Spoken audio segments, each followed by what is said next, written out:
Hi, this is Gurasi Singh, and you're listening to my Thick Accent podcast.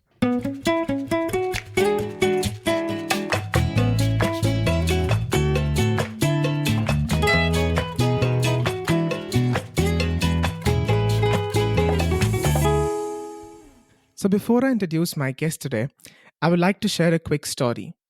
It's about the eagle and the crow. The only bird that dares to peck at an eagle is the crow. It sits on eagle's back and bites the neck. But the eagle does not respond or fight. It doesn't waste its time or energy on the crow. It simply opens its wings and begins to rise higher and higher. The higher the flight, the harder it is for the crow to breathe, and then the crow falls due to lack of oxygen. This story was shared by my guest on one of her platforms, to which she added, "Stop wasting your time on the crows in your life, just stay focused and continue doing your thing. And eventually, those crows will disappear because they stand no chance at taking you down." So she moved to Canada with her partner and her son in 2019, and within the first 30 days of landing, she received 5 job offers in her own industry, which is still a dream for many. Let's hear more from her about her journey from ignoring the crows to helping the newcomers with all she knows. Please welcome Priyanka Dhall. Thank you so much. That was really good research that you had done on me. And it was nice hearing that story. And yeah, I'm recalling that I had posted that on LinkedIn. Yeah, so thank you so much for this warm welcome. And just for the listeners, I just want to say I am not cut from a separate cloth. I am just like you, a newcomer to Canada, an immigrant to Canada, and I'm here to help. So, Priyanka, this is for the first time we have somebody on the podcast who moved abroad with their partner and children with the PR, the permanent residency. So, it is great to have you here. So, before we discuss more about the move to Canada, please share with us what were you doing back in India before you moved? And what was your reaction when you received that ECOPR, the confirmation of permanent residency email? Tell us all about that. So I was actually practicing chartered accountant back in India. I had my own office. Me and my husband, we were doing the practice in the same office. He was a taxation lawyer. I was practicing as chartered accountant. So it's what the practice was going pretty good. But then it now had come to a point where I can't see like much growth because we are actually in a very small city in India. So there were some barriers as well to the growth. So that's where we just decided that let's take a big step and let's do something like in order to grow in our careers and in our professions. So Mhm. we actually decided at that time moving to Canada because we actually also wanted to give our son a very bright future compared to because uh, not to name bad things, but the corruption and all those stuff. So we were really getting held back all because of all those things. So also like there are many factors in Mhm. behind this decision. So finally we decided to move to Canada, and it was not an easy journey. It was a struggle of like 2 long years Mhm. because when I started preparing for everything, like let's say for the IELTS and all those stuff, of course, if you are coming on an express entry program, you in order to boost your score, you always have to aim for that 8777, what we call the golden score in IELTS. Yeah. And I was actually getting stuck and writing part where I was always getting 6.5 instead of getting 7, which was actually needed. And all the other modules like were all near to 9 or 8. So I had to really prepare very hard for the writing part. And soon that day came, I appeared for the test and I got my golden score. And then we put our application through. And I remember like it was in January when I was in, like, there was a period of 6 months at that time for the approval of the applications. Mhm. So I received the email while I was sitting in my office in front of my clients. And at that time, that was the time where I used to check each and every email just so quickly because I was actually waiting for our COPR letter. And in front of my clients, I hear a beep of my email, and I straight away jump to my laptop, to see like which email is this. And at that point, I just see, okay, this is the COPR that we were finally waiting for. And now it's there. And I was like jumping like crazy at that point. I still remember that day. And my clients were just like blank. What is happening? So yeah, so that was the moment over there. It was a really really proud moment at that time, because it was a struggle of 2 long years which came to an end, and now we were actually ready to fly and move to Canada. I think it's always the writing part which takes a toll on everybody. I've spoken to a few other people on the podcast. Everybody has said it's the writing that was the biggest hindrance in their permanent residency. Yeah. So moving on, Priyanka, you did do like tons of research before immigrating, and you were also completely shattered by the response you were getting from your connections about the job seekers in Canada. But you held your ground and you landed 5 job offers, which is amazing in the very first 30 days of landing. So tell us, what did you do differently before you moved? So as soon as I received my COPR, I'll go from there.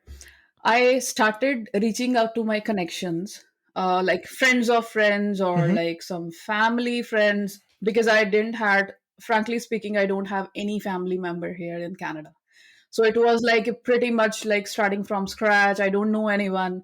So I was just trying to connect with these people to just hear from their experiences in Canada, because they are here, so they can might be share some guidance or experience, like how I can get a job after I moved there. Hmm. And when I started talking to them, they most of their responses were like, you will have to start from scratch. Once you land here, you will have to do the survival job, because you need to have a Canadian experience to get a job here in Canada. Hmm. So that myth that we have been hearing of, like having no Canadian experience, that myth just was coming out in my way from everywhere, that I can't get a job in my profession and I have to start from scratch and might have to opt for entry level jobs or for like survival jobs. But and that is the point where I literally it broke my confidence of moving to Canada after hearing these dreadful stories from immigrants. Because when I was talking to them, some of them, they were doctors or teachers in their home countries, Hmm. but now when they are in Canada, either they are driving trucks or they are working in grocery stores. So that really intrigued that fear in me. And at that point, I was literally shedding tears that I didn't do so much hard work just to get this kind of result, Yeah. right? So my husband was there always in support of me, and then he's always my motivator, biggest motivator. So he at that point he just said me that, Priyanka, believe in yourself and make your own way. Hmm. So these are his lines that I now have snatched and I put it on my website as well. Okay. So yeah, but this really has a deep meaning in it, that believe in yourself and make your own way. And all the negative energy that had surrounded me at that point, it just broke at that very point. And I, instead of focusing on what I can't control, I started focusing on what I can control in my life, Absolutely. right? And then I started my research. I did heck of the research, like every blog post, every website. I read every blog post, you name it. There's none that I didn't go to. Like I was all over in Quora, Reddit, YouTube, like everything. So it's kind of like learning, having that self awareness, and learning everything on my own pace. Before I didn't decided to move to Canada until I'm prepared, frankly.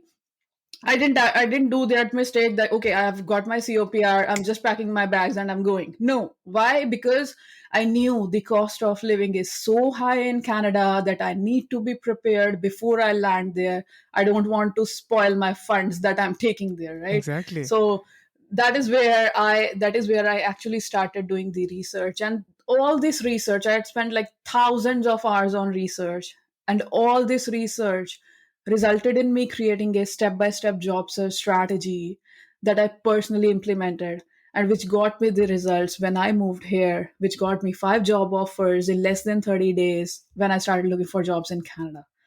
right? And then that is the point when I came in Canada and I got these results for myself. I had that inner voice calling me that Priyanka, world needs to hear this. Mhm. People need to hear your story, and people might need to learn those strategies that you implemented for yourself.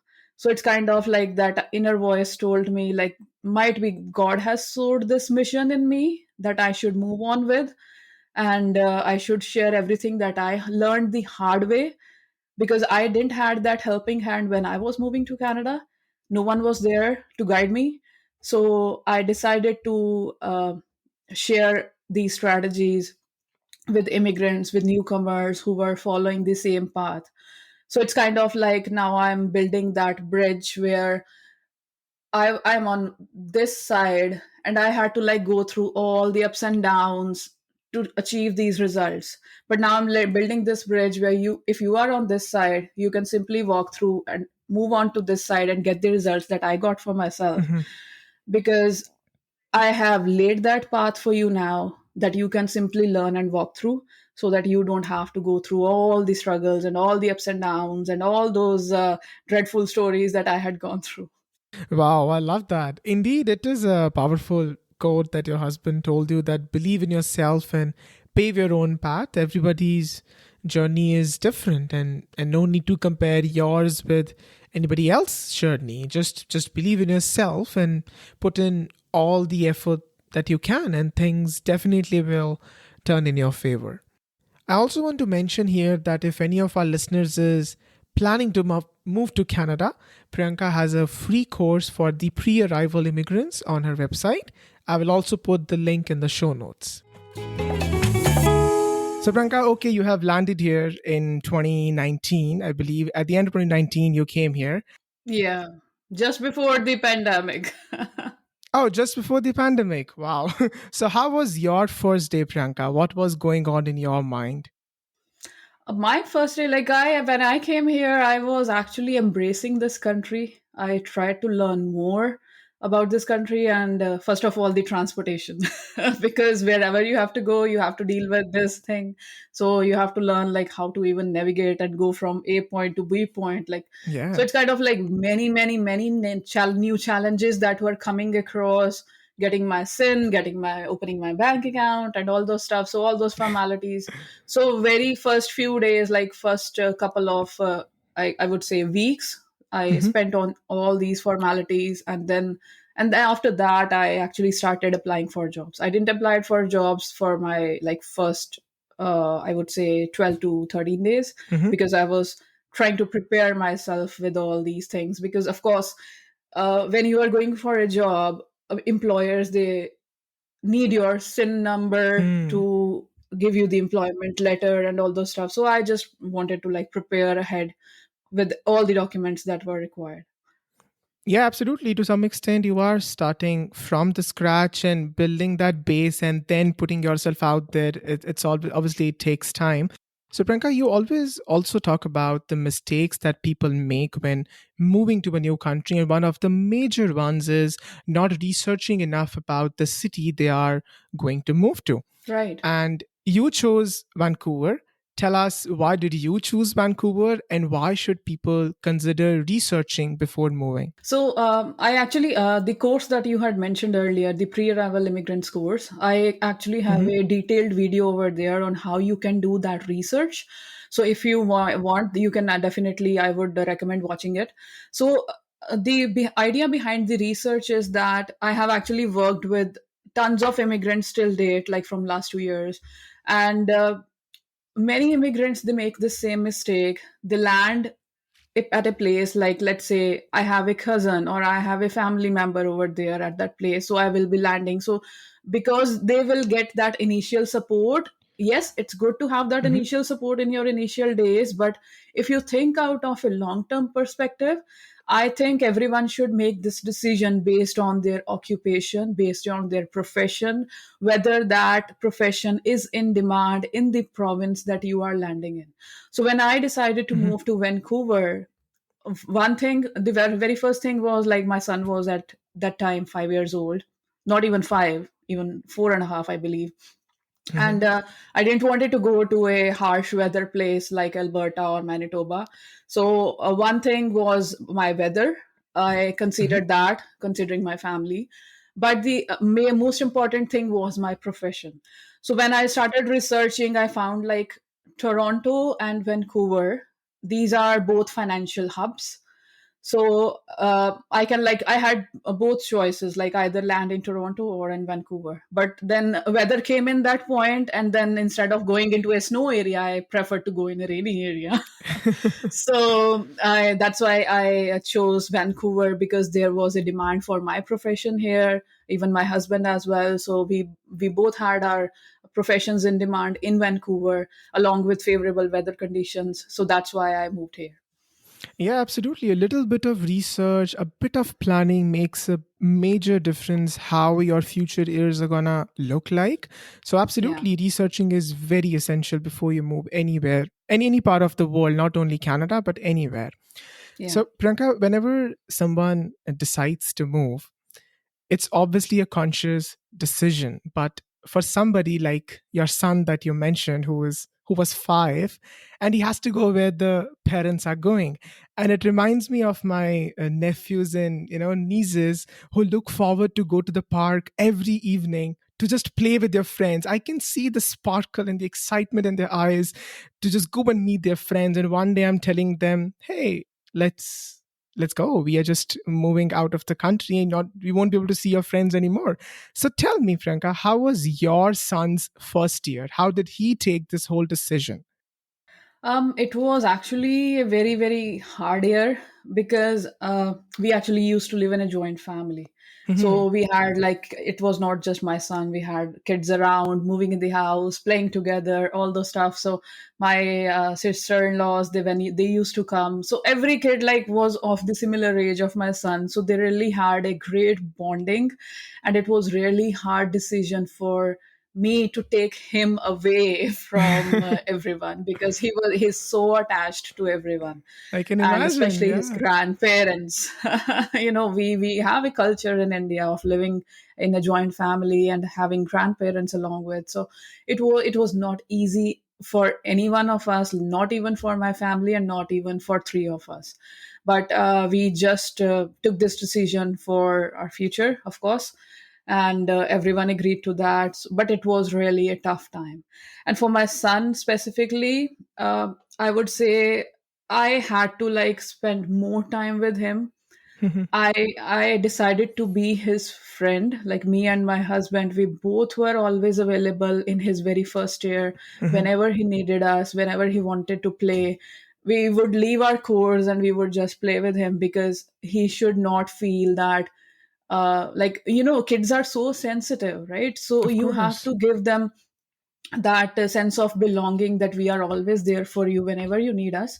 So that is the point where we were always there, used to play with him, used to be there, his support. And when he was going to his very first school in kindergarten in Canada, Hmm. I actually had to like do a lot of hard work on helping him making new friends, because he was very shy in making new friends. And of course the language barrier was there. He was Yeah. not that fluent in English when he came here. He's just a small kid, and of course he was actually mainly speaking Hindi instead of English when we were in home country. So although he had that education over there in English, but he although could understand English, but he was not so fluent. So that was also a barrier. So we started even communicating with him in English, so that he can become more comfortable at home. Like, one of us would speak our home language, Hmm. and one of us would speak English with him, so that he can have a touch of both languages and become more comfortable. And that's how he just started growing and developing and making himself more comfortable when he was going to school here. So, but it was really hard.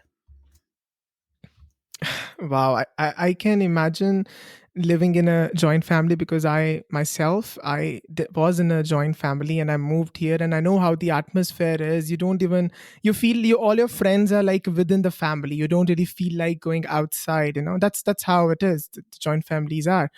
But yeah, I think I can't even imagine how difficult it would be for your son to not know the language and don't have any familiar friends or anybody. And like you said, it's hard for the parents as well to put double the effort, making sure the child feels belonged. And kudos to you guys. I really don't know how life would be for tiny Todd like that, but I'm glad that he is coping up, and things are getting better for him. I'm really happy about that.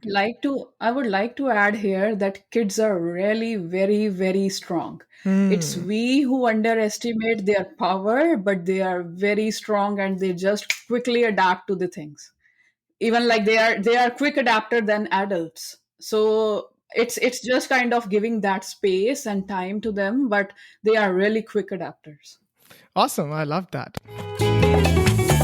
So, Priyanka, you were a chartered accountant back in India, like you mentioned earlier, and you did work in the same, here in Canada as well. Can you give us like a comparison of how the industries are in India and Canada? Yeah, definitely. So, like I said, I was practicing in a small state in India. So we don't used to have many companies clients. So what that is the Hmm. major difference that I found. Like we used to have sole proprietors, but in Canada, almost Hmm. the clients that I deal with and I see, they are companies. So it's kind of a very first challenge was because you have to understand like how the company operates and all the company law and all those stuffs. You have to have that awareness as well. So that was one thing. And the other thing was like these softwares are really advanced in Canada. So we it's kind of like when I'm doing a practical scenario or something, everything is done in softwares in Canada. Although there were softwares in India, but they were like for bookkeeping and all those stuff. But if we are doing the year end stuff, finalizing the balance sheet, profit and loss, and like doing the year end stuff. I'm going into the technical terms. So that kind of stuff we didn't used to do in softwares, but that is also done in softwares in Canada. So it's really I would say, if you are moving to Canada and you are in my profession, I would encourage everyone to at least learn QuickBooks Online and Caseware because these are like two highly in demand softwares in Canada, and especially QuickBooks Online, because whether you opt for a job in public practice or whether you opt for a job in industry, this is actually zero. QuickBooks Online, Simply Accounting, these are some of the softwares that are in demand. And yeah, recently I actually had done a master class, and I also have that course available where I share how you can learn that software for free. What all can you tell us about the masterclass, and where can one find it? Yeah, so my masterclass, it's not yet uploaded on my website, but if you go to Priyanka Dhall /accountant, you will find the link for the masterclass. And that masterclass actually is for specifically accountants and bookkeeper immigrants who are moving to Canada or who have already landed in Canada, Okay. but they are looking for a job as an accountant or bookkeeper. So I share all the job search strategies in there that you can just implement straight away, and how you can upgrade yourself with the Canadian Hmm. softwares that will give you a boost and give you a competitive edge. Like it will make you stand out from your competition, because if you have those skills, of course you will be given a priority when you are into the interview. And if you can share that, okay, I have already learned this software, I'm working on it, or I am, it's kind of give you like a proactive, it's a proactive person. You are seemed as a proactive person if you are learning new things as you are advancing. That was the very first comment that I also got when I moved to Canada and I was appearing for the interviews, because I actually had prepared all these things in advance. So Okay. it was not a thing that okay, I am learning on the job. Yes, I do learn many things on the job, while working on the job you are into that environment of learning, but there are some things if you can do in advance that will really move you out of your competition. There's always an advantage if you have a bit of understanding of where you are actually going into, what industry you're going into, or what softwares you're going to work on. Absolutely. I'll recommend all our listeners to check out the course, check out the masterclass. I'll put the link in the show notes as well. So during the job search, Priyanka, I also noticed that the international experience can be perceived in different ways, and you cannot see that until you don't reflect on how your interview with the hiring manager went. And you also had a similar experience. Tell us all about that. Definitely. So I would even share a story here if I think that is relevant to your Sure. question. Um, so when I moved here, while I was looking for the jobs, there was one interview. Like it was the same day, and I had a hiring event in the evening, and at that same point, like in the afternoon more in the morning at around 11 a.m., I just received a call from one of my friend whose friend was an accountant. So he also was looking to hire someone, so he called me, and I was in a dilemma because he called me to come for the interview at 2:30 in the afternoon, and at 5 o'clock the hiring event was already scheduled, where I had already planned to go because there were like many companies coming over there. So I just didn't wanted to miss this opportunity as well, so I decided to go. Hmm. I went, so it was like kind of north and south. I'm going to White Rock, and my other hiring event was in north in Vancouver.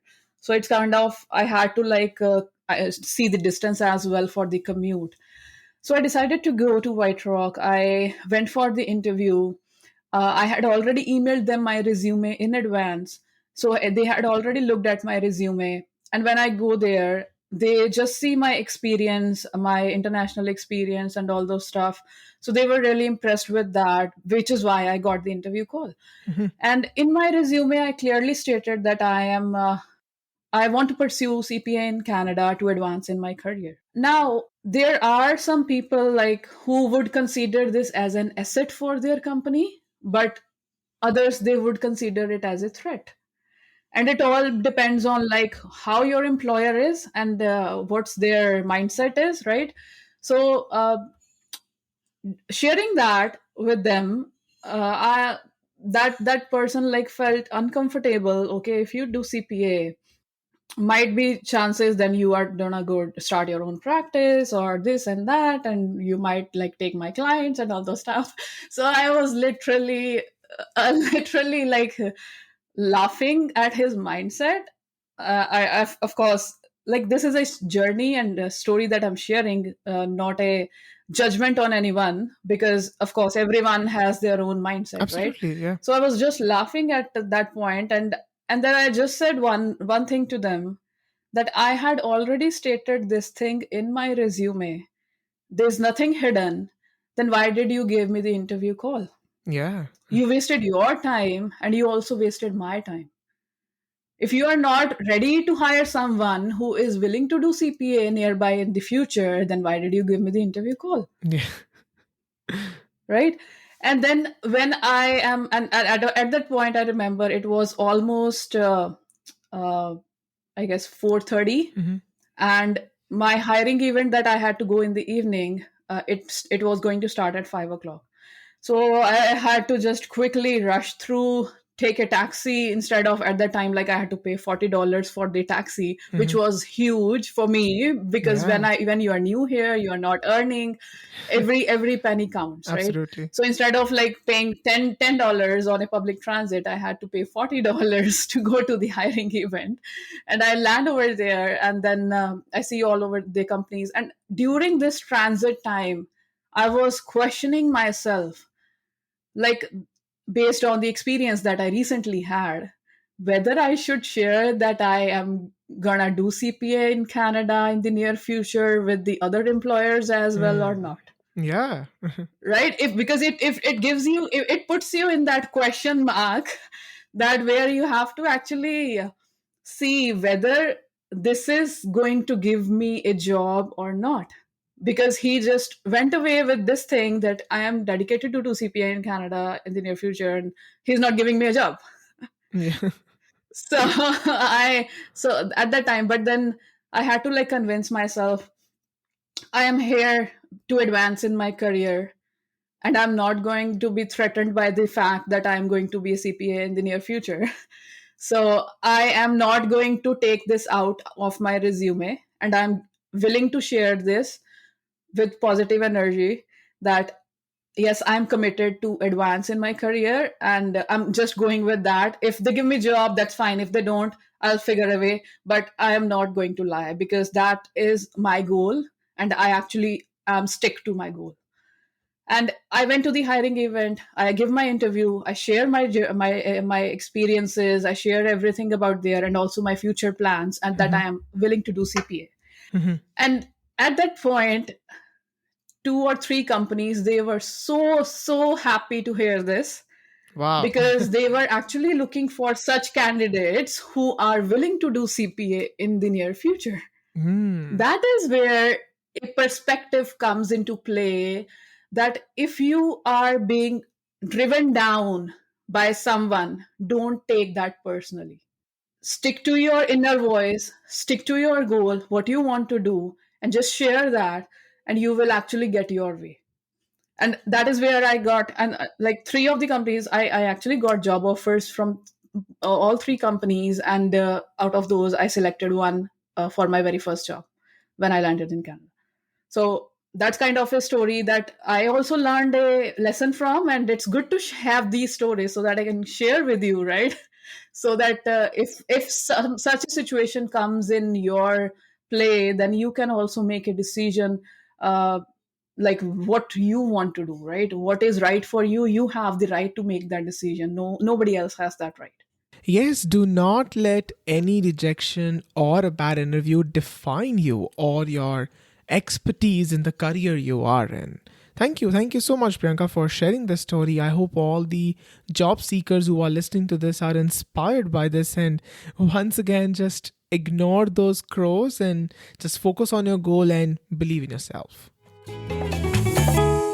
So now, Priyanka, I also want to talk about resume, Canadian styled resume. So I want to discuss about three things that I took from your resume writing course. By the way, if any of our listeners is confused about creating the right resume for your jobs, please check Priyanka's course on the resume writing. I'll put the link to that in the show notes as well. So I just have three questions. We can just dissect that together.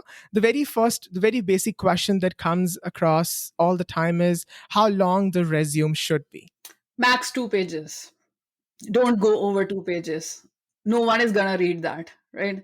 I When I started working with the immigrants, I used to receive 4 to 5 pages of resumes, and I never looked at it, because I the very first thing, I get back their resume, and then I say shorten it to 2 pages as best as you can, and then we will start working on it. Yeah, it actually took me a while also to understand that because I would put like everything. I have done this course, this experience, this and that. But then it took me a while to understand okay, max to max, 2 page is enough. So, yeah. So, the next question is, Priyanka, that what personal information should one mention on the resume? And if you can also tell about the unprofessional email address thing. Yeah, sure. With regards to personal information, it's really different in different countries how we write a resume. So, if I talk about my home country, we also used to give our date of birth, our marital status, and all the stuff, blah, blah, blah. But nothing is required in Canada. You only need to give your name and your city where you are residing. Apart from that, just your phone number or email address if you are willing to. Email address must, but phone number, that's optional. If you want to give, that's fine, but it's good to give your phone number, because only then you will get the interview call directly on your phone, right? So Yeah. these are all the things that you just share: your name, your city where you are in, your phone number, and your email address. And apart from that, one more thing is LinkedIn ID. If you have a LinkedIn account, you are active on LinkedIn, you can also share your LinkedIn ID, because recruiters, they also do cold research of candidates on LinkedIn. So, and it's must, if you are in Canada looking for jobs, I would highly recommend have a LinkedIn profile and be active on LinkedIn and start building the connections on LinkedIn, because that will really give you a boost when you are looking for jobs. So, with regards to unprofessional email address, I mean is that don't have some funny email addresses like happygolucky at gmail.com or something like where, right? So, you should have a professional email address, and it should only have your first and last name. Let's say Priyanka Dhall at gmail.com. That is your professional email address, because it gives your professional attitude, and it gives a professional aspect of your side when someone is looking at your resume, and also if they are gonna email you, right? So it should be Mhm. a professional email address. Just get rid of all the unprofessional email addresses that you have owned for years. Just get rid of that and just make a new email address with just your first and last name. So the next is, what is an ATS? I know it's many people just don't know about it. If you can just tell us what is an ATS, or we also call it the applicant tracking system. Applicant tracking system. Uh, this is a ghost that newcomers see. Like ATS is a ghost for them, because in Canada, what happens is applicant tracking system is a software that is being used by recruiters. So when if you see a job posting on Indeed or LinkedIn, on these job portals, right? Of course, there are 80% of candidates who are just applying for jobs on these job portals. So once a job posting is uploaded, would you believe in how many seconds 100 applications are received for that single job posting? It won't take more than 10 seconds, not more than 10 seconds. And 100 applications are directly received. So it's not practical for recruiters to go through each and every application when they are looking for the right candidate, which is why applicant tracking system is a tool that recruiters use in Canada in order to filter out the candidates based on what they are looking for. And they filter out these candidates based on the keywords that they put in the software, and then it filter out the candidates. Let's say for a job posting, 100 applications are received, 80 applications they just got rejected because they don't have the right keywords, and then recruiter is narrowed down to 20 applications, and even in those 20 applications, recruiter is not gonna spend more than 7 to 8 seconds. They will just give a Mhm. quick go through. They will just look for 7 seconds in your resume, and your resume should be good enough to attract the recruiter in those 6 to 7 seconds. They just look at your top part, and they make a decision whether they are going to read this resume or not. So this is why you have to be so apt when you are applying for jobs. Your resume is your marketing document. That is the very first thing that a recruiter sees. They don't know you yet, right? Your resume is going to make you known. So your resume is a marketing document. I always focus on this, that if your resume is not getting you the interview calls, then it's not doing the work that it should do. And you actually need to, first of all, customize your resume and then apply for jobs. Yeah, it is the right word to use, marketing document. That's pretty apt. And yes, it is essential to cater your resume as per the jobs you are applying to, so that the recruiter will know that, okay, this is what this candidate is looking for, and whether he or she is the right person to really reach out to or not. Okay, so Priyanka, now we are in the final segment of the podcast. I call it the final MTA talk. I'm going to ask a couple of questions. You can answer them in one word or a sentence or howsoever you feel like. The idea is just to know more about you. Okay, sure. Okay, so the first is, knowing what you do know now, Priyanka, what advice would you give to Priyanka, who is in the initial months of landing in Canada? Hmm. Don't overthink, just do it. I think everybody should follow it. We all just are biggest overthinkers. We overthink every little thing that we come across. Perfect. So second is, what is something you miss the most about Jalandhar, which is also your hometown? My family.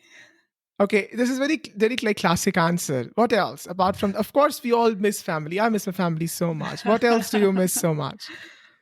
uh, my office as well. Okay, okay, I'll take that. Okay, many. I have many selected restaurants over there, like my Hmm. favorite places to go to eat. So that is also what I really miss. Okay, perfect. So, what are any two topics, Priyanka, that you could talk about for hours? Any two topics? How to get a job in Canada as a newcomer. Okay, I can talk for hours and hours and hours and give you all the guidance that I have learned okay. through my hard work. And the other thing is, what are the best books for you to keep you motivated in Hmm. your life?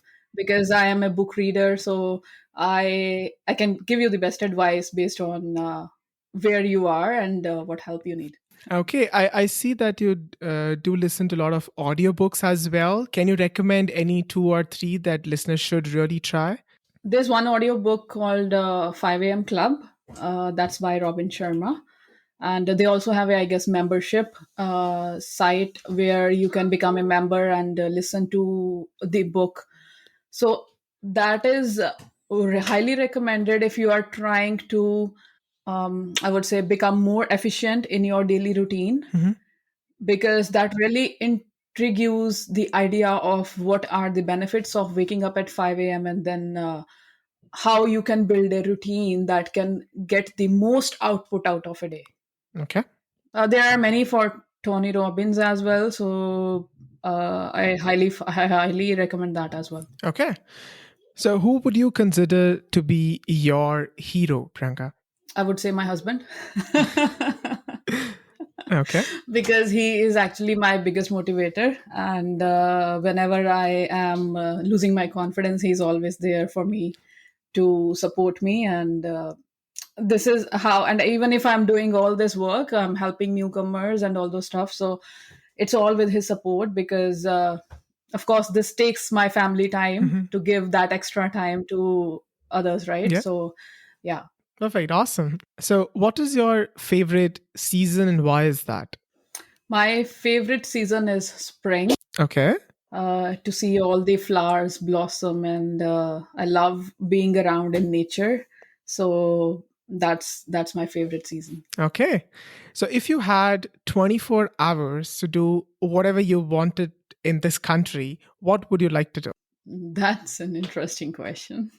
I would actually create a way for Hmm. immigrants and employers where employers can get out of that perspective of Canadian experience, Okay. because there are many employers still getting stuck with this thing. Hmm. But we are here now to break that myth. Yeah. So it would be an education kind of, like, let's say, fair, or Okay. clarify with the employers, like, if Canada is inviting immigrants, Hmm. they are not coming just based on, like, okay, you have got the invitation. They have actually put so much hard work to come here. And seeing immigrants from the perspective that they are courageous enough to leave their comfort zone and come in a new country to just start their new life, Hmm. that's that's the courage they can also bring to your company as well, and they can just take your company to sky is the limit for them then. So just having that perspective, so it's kind of like giving that education. That clearly shows how passionate you are, Priyanka, towards helping the immigrants. So, finally, describe Canada in one word or a sentence. Multicultural country. Okay. Perfect. So, on that note, Priyanka, those are all my questions. Thank you for being on the podcast and adding value to my listeners. And to all my listeners, you can also book a one to one call with Priyanka.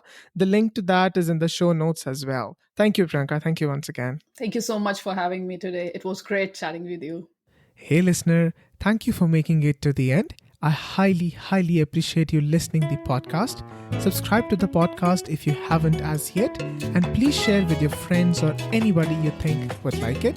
And like I always say, we encourage you to follow your heart, but also us on Instagram. The handle is mythicaccent. You can also leave us a review or write to us at hello@mythicaccent.com. So stay tuned and let's continue knowing each other beneath the accent.